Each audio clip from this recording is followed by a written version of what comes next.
Hi friends, welcome back to my channel Vennela Pragnya. ఈరోజు నేను తిరుపతి తిరుచానూరు అమ్మవారి టెంపుల్లో పెట్టే వడ ప్రసాదం టేస్ట్ని పోలిన పెసర వడల్ని ఎలా చేయాలో ఈ వీడియోలో మీతో షేర్ చేసుకుంటాను. ఇక లేట్ చేయకుండా వీడియోని స్టార్ట్ చేద్దాం.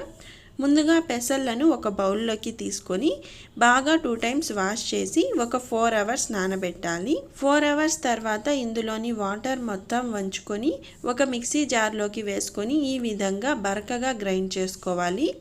చూడండి, ఈ విధంగా మిక్సీ పట్టుకుంటే చాలన్నమాట. ఆ తర్వాత ఇదే మిక్సీ జార్లో పచ్చిమిర్చి, కరివేపాకు, కట్ చేసి పెట్టుకున్న అల్లం ముక్కలు, అదేవిధంగా కట్ చేసి పెట్టుకున్న ఉల్లిపాయలు, ఒక చిన్న స్పూన్ జీలకర్ర, అలాగే టేస్ట్కి సరిపడే సాల్ట్ని వేసి ఈ విధంగా మిక్సీ పట్టుకోవాలి.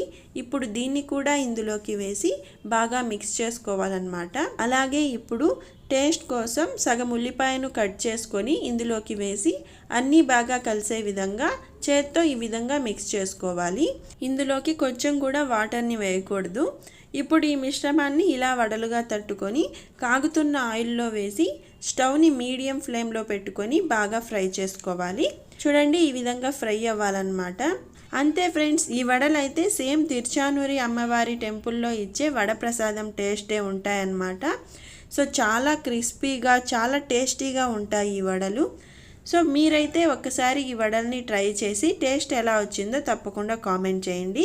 Thank you so much for watching this video. Bye friends.